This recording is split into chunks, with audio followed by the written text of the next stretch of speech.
ఈ సభ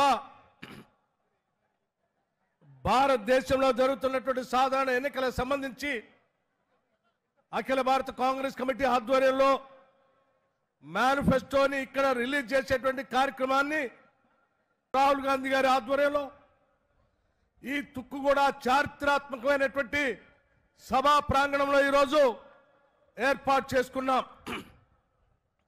మిత్రులారా, మీ అందరికీ తెలిసిందే, గత సాధారణ అసెంబ్లీ ఎన్నికలకు ముందు తెలంగాణ రాష్ట్రంలో ఇదే తుక్కుగూడ ప్రాంతం నుంచి ఆనాడు 6 గ్యారంటీలకు సంబంధించినటువంటి భారీ బహిరంగ సభ శ్రీమతి సోనియా గాంధీ గారి నాయకత్వంలో ఆ రోజు ప్రకటన చేసినటువంటి విషయం, వాటన్నిటినీ కూడా ఆదరించి మీరందరూ కాంగ్రెస్ పార్టీని అధికారంలో తీసుకొచ్చినటువంటి విషయం కూడా మనందరికీ తెలిసిందే.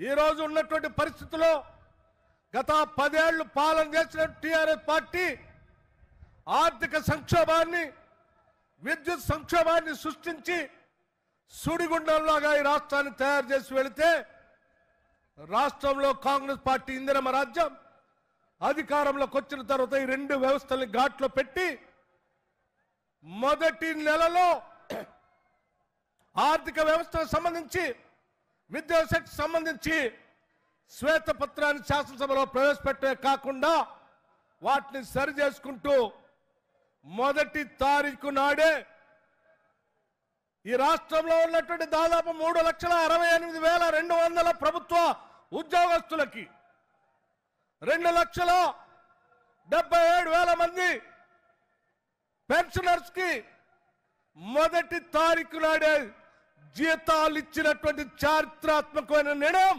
ఇందిరమ్మ కాంగ్రెస్, ఇందిరమ్మ రాజ్యంలో మన ప్రభుత్వంలో జరిగిందని చెప్పి మీ అందరికీ సవినయంగా మనవి చేస్తా ఉన్నాను.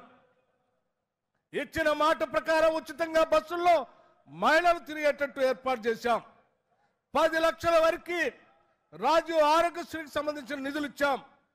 రాష్ట్రంలో ఉన్నటువంటి మహిళా సంఘ సభ్యుల అందరికీ రాబోయే 5 సంవత్సరాల దాదాపు 1,00,000 కోట్ల రూపాయలు రుణాలు ఇచ్చి వడ్డీ లేని రుణాలు ఇవ్వాలనేటువంటి ఆలోచన కాంగ్రెస్ పార్టీ చేస్తా ఉంది. అలాగే రాష్ట్రంలో జీరో బిల్లుతో దాదాపు 50 లక్షల మందికి ఈరోజు జీరో బిల్లు ఇచ్చాం. కరెంటు బిల్లు, అలాగే 500 రూపాయలకే గ్యాస్ సిలిండర్ ఇచ్చాం.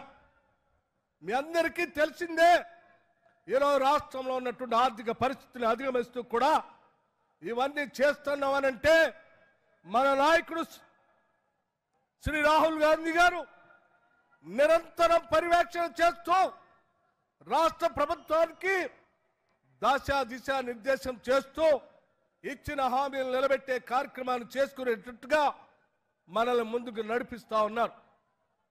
ఈరోజు వారు చెప్పినటువంటి అంశాలు, దేశవ్యాప్తంగా చెప్పినటువంటి అంశాలు చూస్తూ ఉంటే కూలీలకి Mahatma Gandhi national employment guarantee scheme లో 400 రూపాయలు వచ్చేటట్టుగా క్యాష్ సెన్సెస్ చేస్తామని చెప్పి ఈ రాష్ట్రంలో మొదలు పెడతామని చెప్పి మొదలుపెట్టాం.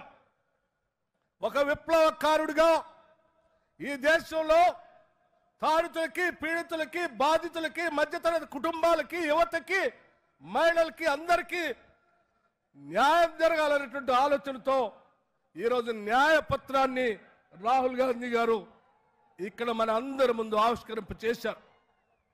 అవన్నీ నిజం చేయడం కోసం తెలంగాణ మోడల్గా ఈరోజు దేశంలో కాంగ్రెస్ పార్టీని తీసుకొని రావడం కోసం మనందరం నడుం బిగించి పనిచేద్దామని చెప్పి మీ అందరికీ సవినయంగా నేను మనవి చేస్తూ సెలవు తీసుకున్నాను. జై హింద్.